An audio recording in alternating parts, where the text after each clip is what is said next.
Welcome to the Passion Behind the Art show. It's all about diving in with individuals to learn the story behind their passion. It's your host, Daryl Pinner. It's another week, another amazing guest, and another opportunity for me to bring you value through someone else's story.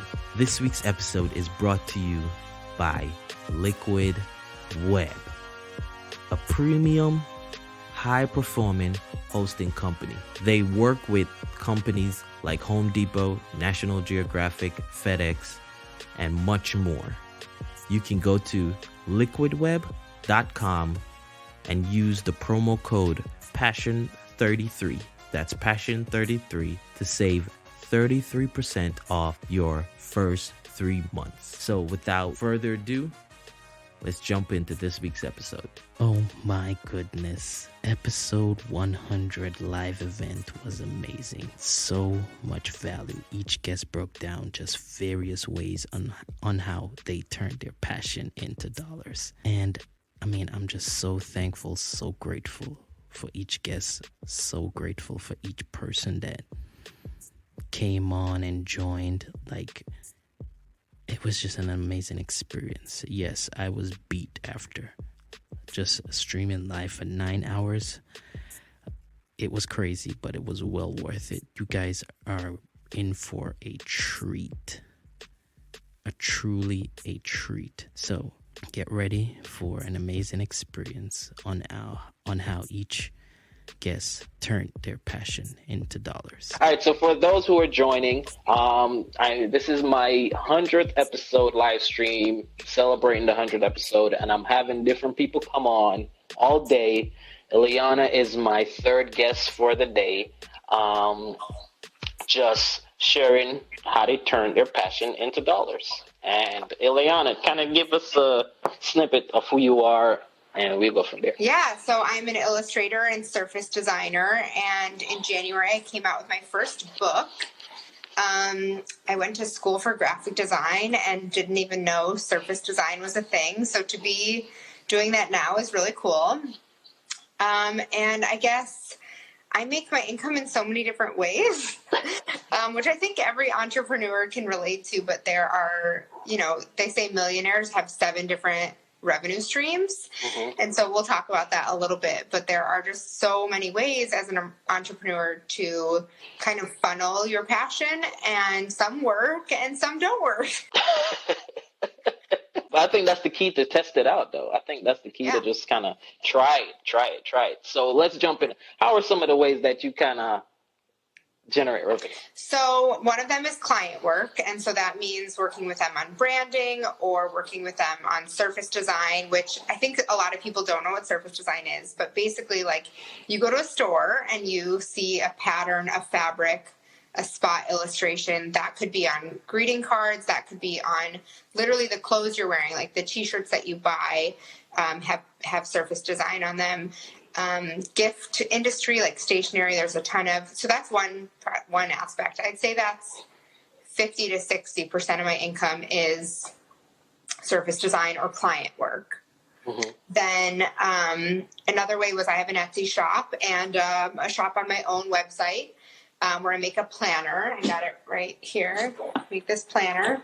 Oh God, just hit myself in the face. It's going really well today. I make this little planner. And I sell that on my Etsy shop, and that brings in probably 25% of my income. Nice. And then the other 25% is maybe passive income or random jobs or things on Creative Market, selling fonts, or in combination with, I actually have a list right here of all my revenue. It's a printout from my book. I have a list. Commissions, kind of those weird jobs where we get and we're like, well, I'm going to do this, but maybe it's not something for my portfolio. I teach on Skillshare. That brings in a little bit of money. And then I have a book, which the book just came out in January. So to be honest, I have no idea what sort of income it will generate. But hopefully it brings in some income because it took a lot of time. So there's so many different ways. And so Skillshare or Creative Market are not big generators, but they're, a nice little cushion a couple times a year, because I think both of those are quarterly payments. Okay. So that's like a nice little sum. Yeah, I mean, to be honest, like my income.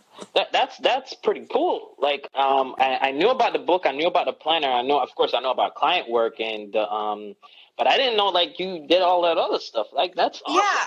A, I'm really bad at talking about it. And B, I think basically the way for me it works is that when I have a low client month, I'm like, hey, maybe I'll work on a Skillshare class, or maybe I just get an idea for a Skillshare class. And then I'm like, I got to push this out right away before someone else does the exact same thing. Like if I see a void, for example, I have a class on Skillshare about making Instagram GIFs or GIFs or whatever you want to call them. Yes, I've seen that. Yeah. And it's not a top class or anything like that, but I wanted to make my own and I couldn't find a class to teach me. So I was like, I'll just make it. And I ended up staying up like all-nighters for like 3 nights to try and get it done before I left for a vacation. And I was like, I can just push this out there. And it wasn't a huge success, but it took me 3 days or, a week, and it was something that I can promote whenever. Right. So really it's like ebbs and flows of freelance, and when you get an idea, just like following through and trying it and seeing if it works and if it's fun. That's cool. Yeah. So I'm pretty sure, did you make back some of your vacation money that you spent? Yeah. That's stuff like that is awesome. Right. Yeah, it's like some projects you sort of look at as like they're not going to pay your rent, but they're like spending money, or they're just like it feels good, or you had fun doing it, so it was worth trying. But just like if you were working at a full-time job, for someone else, there's going to be things that you do that are not part of your job description. And that's kind of fun, is like testing them out and seeing if you like it. I hate editing video. My computer hates it. So trying to do more like casual things, like just a really quick Skillshare class or a less formal tutorial, is more fun for me. So it's a learning process. That's cool. And I like the fact that one of the things you talked about was like, you wanted something, you didn't see it out there in the market to learn it. So you learned it and then created a way that other people can learn it. Totally. And just making some money from that. Talk a little about that. I think that's the best way to make a product. So with my planner, it's the same thing. I wanted a planner and I couldn't find one that fit what I needed. Now there's, this was like 8 years ago, but now there's so many planners. I'm sure you could find what you needed, but I just was like, I'm a designer, I could make it, and then I just put one out there. It wasn't the best materials, but it was like, let's see if I enjoy using it. And then I liked it, and people liked it. So the next year and the next year and the next year, I would double how many I did. How much do you make a year from all your freelance work? So like I said, I bring in like 7 different resources. So I think it's really a personal choice. Where you live, what you want to do is how much do you want to bring. My goal is 100K every year.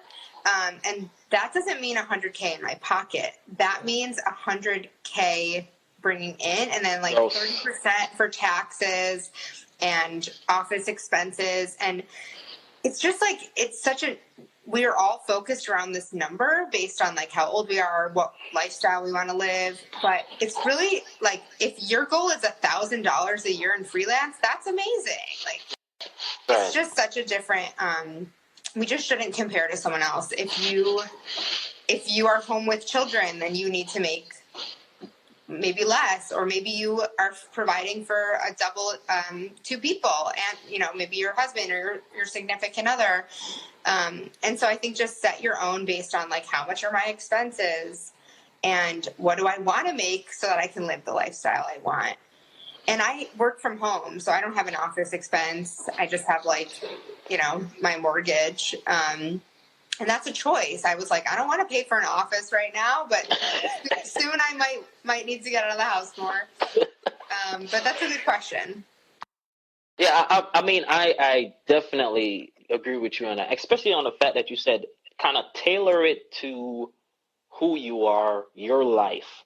I think sometimes we get caught up and we see everyone's, like I see Ileana's snapshot of all the awesome stuff she's doing and not knowing the backstory of what's going on her end, kind of tailor it to who you are, what you would like to accomplish. Totally. I think once you have like ideally what you want to accomplish, like for me and my wife, I know eventually we want to do like some serious traveling. Cool. And the types of traveling that like we may go somewhere for like months and just be able to just live off what we are currently doing. So everything we're doing is working towards that. Yeah. And when I was working full time and also running my business, trying to like get it off the ground, I was working full time and then I was coming home and working full time. I mean, I like had no life, but I was working towards a goal of knowing that my income would match my income. And it doesn't match. It surpasses it because I have to make way more because taxes and, you know, the risk involved is you need to make more to make up for it. And so it's just such a personal choice, but I think any goal you set for yourself is the right goal for you, you know, just like weight or style or whatever is so personal. Like what I weigh at 5'4" versus someone else weighs at 5'4" is based on like so many things. So I think if you can sort of say like, here's how much I need to make to cover my expenses. Here's where I'll feel, you know, it shouldn't be defined with success. It should just be like, here's what will make me feel like I can live the life that I'm comfortable with. And then getting really scrappy. Like, yes, love it. Don't just buy every course or every product. Really figure out which one's going to be the most valuable for me because expenses are a lot. And so if you're going to have these office expenses or supplies, like you need to really know what you're signing up for and track your expenses and know exactly where your money is going. Because that's a big deal. That is so true. All right. So I kind of know what you're going to say because I want you to say it. I'm about to ask you something. Okay. And I know a lot of people that are watching this want to go out there and do their own thing, kind of like quit their day job. Like, would your advice be to just, okay, I wake up on Monday morning, I'm tired of this, I'm quitting my day job, let's go? Yeah, I would say no. However, there are scenarios where people like get laid off and you're forced into it and like that, you can do it. But I spent, I think 3 years sort of building up my business and I waited until I had a year's worth of salary that I could fall back on. Some people say 3 months, some people, but I'm married. I have a second income. You know, I have a husband and a family here that like, I wouldn't go hungry. But if you can save up 6 months and give yourself 6 months, you know, I think 3 is really short because you might have 1 good month and 2 bad months, but then your 4th month might be better. So I would say if you can save up 6 months, then you can give freelance a shot for 6 months. And there are expenses, you know, you might need to buy a font or some textures to get the look you're trying, or you might need to take a course online to learn how to code some website or whatever. But I would say if you can plan in advance for like kind of looking at what the worst case scenario is. The worst case scenario is you go get a job and you find one. I mean, it's not even a worst case. You find one you really want to do, or you put a time limit on it. So I think the more planning you can do, the more you can set yourself up for success because you can be prepared for what's coming. I love that. And I knew you were going to bring up the whole idea of saving. I didn't know you saved for a year. That's the real deal. I mean, we put every penny. I mean, we didn't do any home renovations. We cooked every night. We really my husband and I sat down and made a plan and really stuck to our plan. I mean, I had no life for those years. And, you know, I worked a job where I took every lunch break and I came home every night and I did my job. And it worked out, but I think 3 months is just a little short to give yourself the opportunity to it's such a shift that I think you need more than 3 months to get adjusted and find your balance. And, you know, 2 things. One, there's something that you said that you have to save more. You have to make your income more than actually what you are currently making. Because sometimes we forget about our current income, our day job that's covering expenses as a business that we don't know Totally. about. Like Creative Cloud, your company pays for Creative Cloud, or your health insurance. Like, you have to pay for that still. I mean, it's a lot. Or like your bookkeeping service, it's only like $15 a month, or to send invoices or credit card fees, like all of those things add up. And while they might not be the most expensive, like thousands of dollars, if you're just a single person, they could end up being a couple hundred.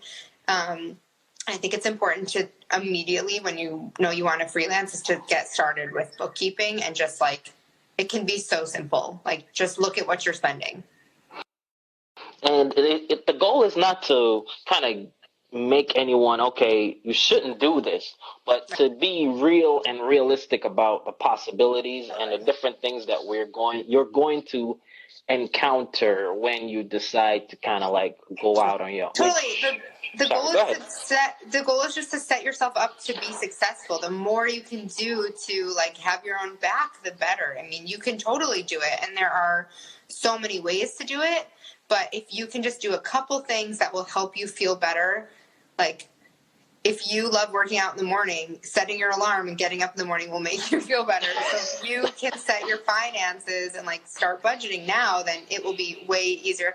Hey, Zoe, it'll be way easier when you're a couple months down and you're like, okay, well, at least I'm set up to budget correctly. At least I know what I'm spending and I know what I can take home.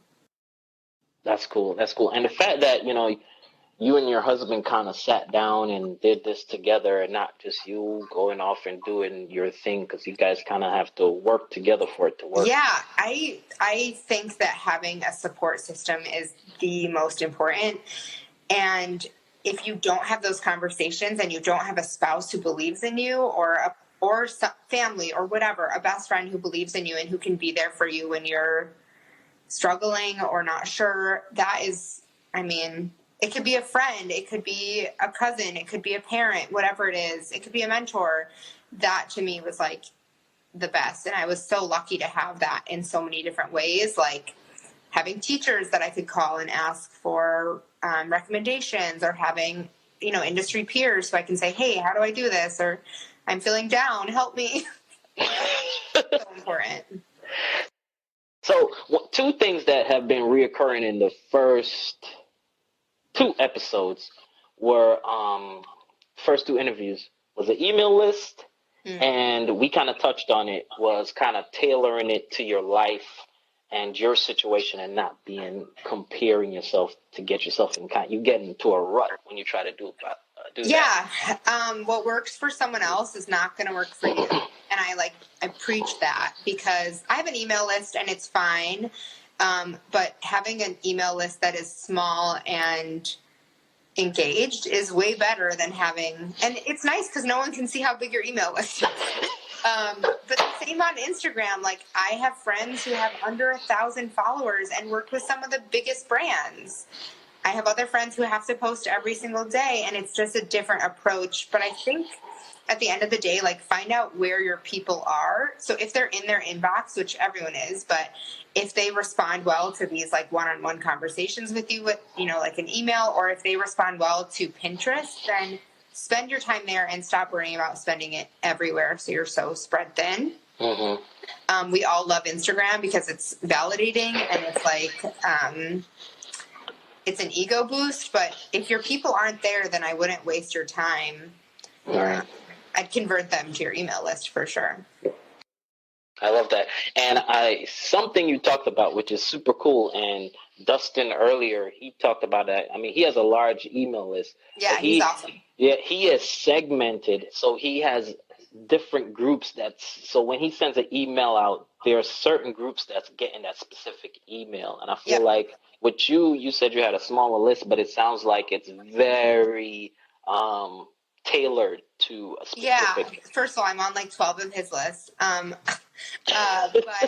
so mine is mostly people who have shopped from my website, because when you have like a website, not Etsy, it grabs everyone. And so then I can email them and follow up. It's one of my goals this year is to work on it. So I have under 4,000 people, but a lot of them don't even open their email. So those people are really worthless. So actually Molly Jakes, which I think I'm saying her last name wrong. She does a really great email. Like right now she's talking about it on her highlights on her feed, how she's decreasing her number and getting rid of people who aren't opening it and just making more room for the people who do want to be there, because it makes her conversion better, which helps her grow her list. And so I think for me, I have segments as well. I have people who have taken one-on-one workshops, or not one-on-one, but small group workshops in person. And then I have people who have purchased from me, and then people who like signed up for a specific, like an opt-in. And I think, you know, I try and treat my email list like I want to be treated on someone else's. Like, I don't want an email every day. I don't want an email every week. And so on my website, it says, do you want irregular updates and maybe a coupon? And so, you know, it is my goal to work on it more this year, because I'm seeing that people are sending me more like, hey, Ilana, what's up? Like, I just wanted to pop in your email. And there's no like gimmicks. There's no like fancy design. It's just like a note. And I actually find that much more enjoyable when it's almost like a blog post, where they're like directing a specific content at me. And I really like that. But I also unsubscribe from most email lists. So it's like a catch-22 where I'm like, I want to give good content to the people who want it, but I don't want to, you have to have separate ones. Because some people don't want the content about my shop. They only want it about growing your business. That was like a long-winded answer. It's a great answer. But for some reason, one of the biggest things that I've been talking about was not just trading time for money.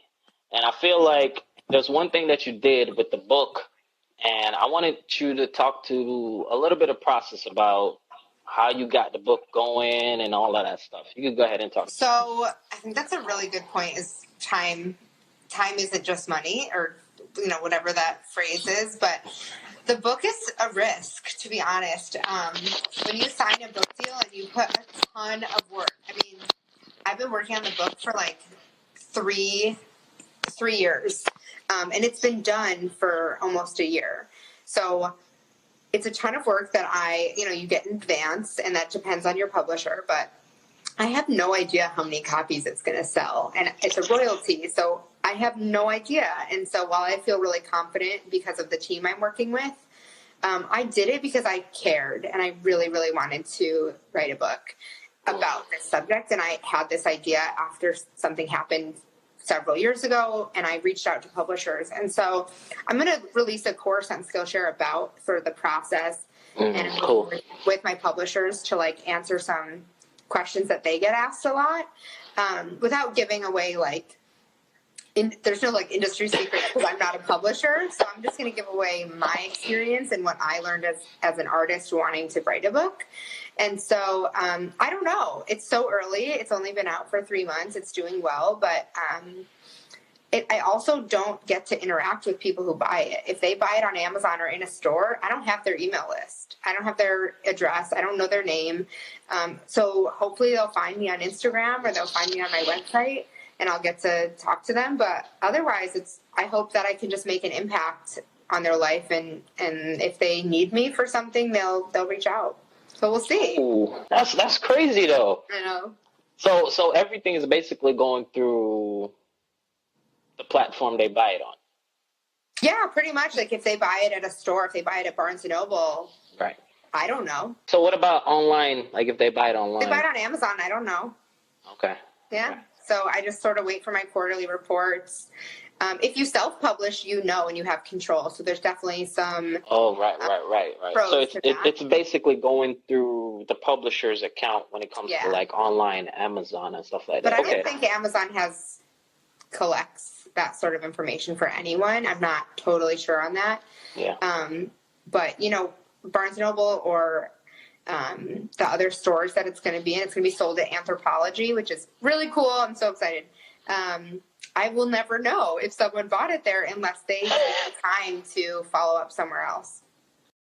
Oh, that's okay. But there's one thing that you did where I didn't even, and we talked a little bit about it on our interview when I had you on my podcast, was the idea that you reached out to publishers.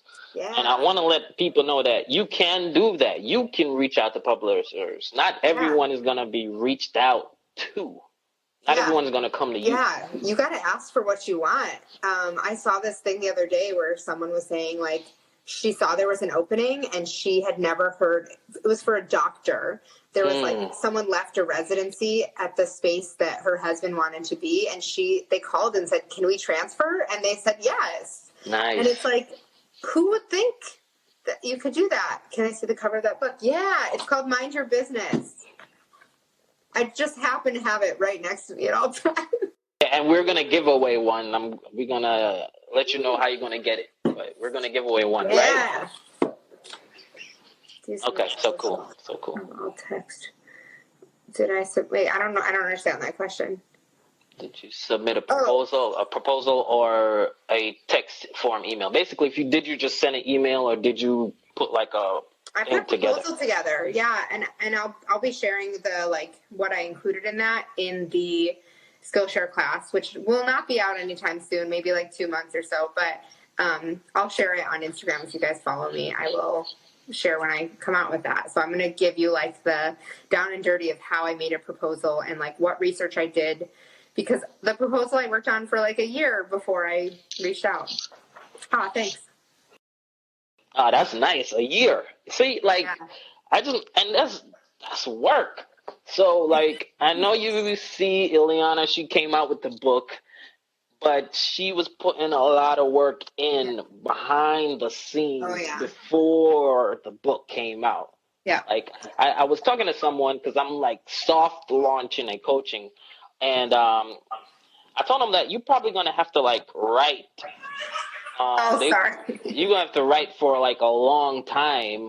Like, at least 9 months before you even know that this is something that you want to do. They want to write, like, a novel. Yeah. Like, you know what I mean? Yeah. You can't just have an idea and be like, I think this is a good idea. You need to have a ton of research, competitive research.